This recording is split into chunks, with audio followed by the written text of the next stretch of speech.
বড় বড় পার্টিগুলোর সাথে কি এককভাবে কথা হয় নাই? ব্যক্তিগত মতামত বলে আসলে কিছু থাকছে না তো। এখানে ডাস্টবিনে প্রধানমন্ত্রীর ছবি দিল, ওইখানে আপনার ছবি দিয়ে ওরা একটা করলো। আপনি যাচ্ছেন রাস্তা দিয়ে, পেছন থেকে গালাগাল দিল। আপনি মাইক দিয়ে জোরে আমার বিরুদ্ধে বলেন, এই শফিকে, এই শফিকে। এটা হচ্ছে নিয়মতান্ত্রিক, এটা হলো ডেমোক্রেসির বিউটি। ফেব্রুয়ারিতে আমি যেটা করেছি এটাও তো একটা প্রোটেস্টেড। হাসিনা যেই ধরনের আকাম কুকাম করেছে, তারেক রহমানের সাথে মিটিং করেছেন, আমরা দেখেছি যে অনেক জায়গায় স্বস্তি এসেছে, আবার অস্বস্তির জায়গাও ছিল।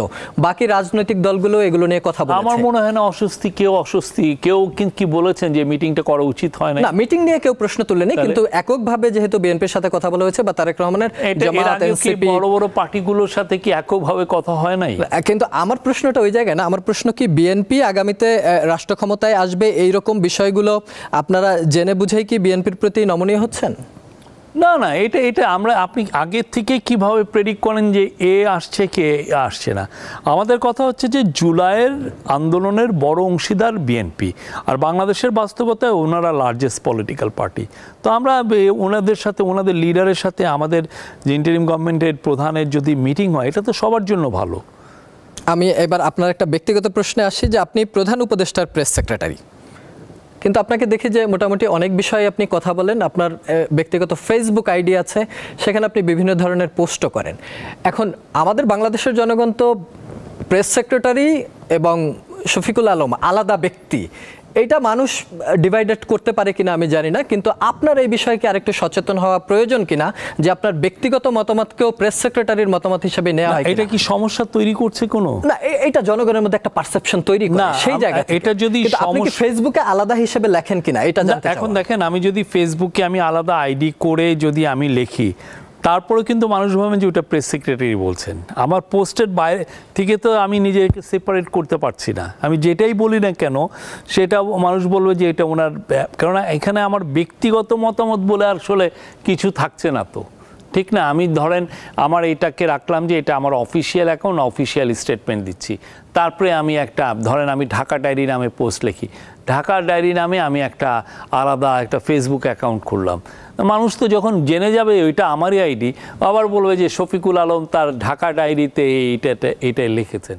তো আসলে এটা কোনো ইয়ে না। আমার কথা হচ্ছে যে আমি যেটা লিখছি সেটা কি আমি অন্যায় লিখছি কিনা, আমি কারো প্রতি অন্যায় করছি কিনা, বা আমি ফ্রিডম অফ প্রেসের জায়গা থেকে কোনো ধরনের প্রতিবন্ধকতা সৃষ্টি করছি কিনা, বা এটার কারণে আমার সরকারি কাজে কোনো বিঘ্ন হচ্ছে কিনা, বা সরকারের পলিসির সাথে আমার এই পোস্টের পলিসির কোনো সমন্বয়হীনতা হচ্ছে কিনা, বা এটা মানে সরকারের বিরুদ্ধে যাচ্ছে কিনা, সেগুলোরও দেখবেন।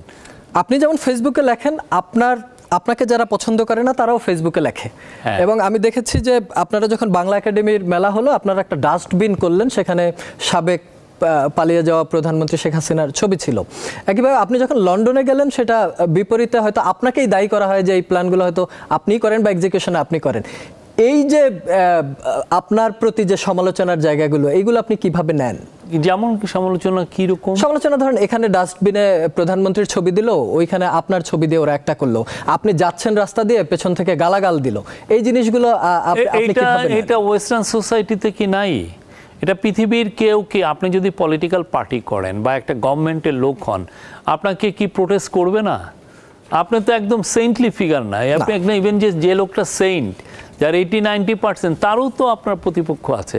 এখন ওরা যদি 7-8টা 10টা লোককে এনে যদি মাইক দিয়ে ইয়ে করে, ওদের যেটা হয় যে একটা নিয়মতান্ত্রিকভাবে কিছু যদি বলে যে না আমি এই দিন প্রোটেস্ট করবো এর এগেনস্টে, তারা সময় বেঁধে দেয় যে আপনি 2টার থেকে 3:30 পর্যন্ত প্রোটেস্ট করতে পারবেন, এই জায়গায় দাঁড়িয়ে থাকবেন, এর বাইরে যাবেন না।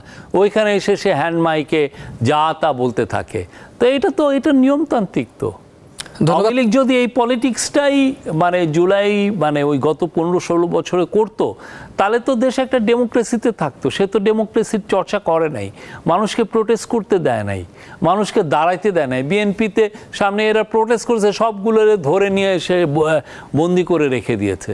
সে কোনো ধরনের কোনো প্রোটেস্ট দিয়েছে আমরা ওয়েলকাম করি। আপনি যদি প্রোটেস্ট করতে চান, ফ্যান্টাস্টিক, নিয়মতান্ত্রিকভাবে পিসফুলি আপনি প্রোটেস্ট করেন। আপনি মাইক দিয়ে জোরে আমার বিরুদ্ধে বলেন, এই শফিকে, এই শফিকে।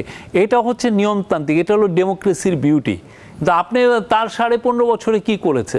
একজন প্রোটেস্ট করলো, ওর গুম করে দাও, সে আর পাওয়াই গেল না। ইলিয়াস আলীকে পাওয়াই যায় নাই, চৌধুরী আলমকে পাওয়া যায় নাই, সাজেদুল ইসলাম সুমন আমার নেইবার ছিলেন, তাকে যে বিএনপির সে জাস্ট নাখালপাড়ার একজন ছোট লিডার, শাহিনবাগ নাখালপাড়ার, তাকে গুম করেছে, তার ফ্যামিলি এখনো পাই নাই। তো ওনারা তো ওই প্রোটেস্টটা তো ওনারা ওনাদের সময় কি করেছেন, এই প্রোটেস্টটাই তো কাউকে করতে দেন নাই।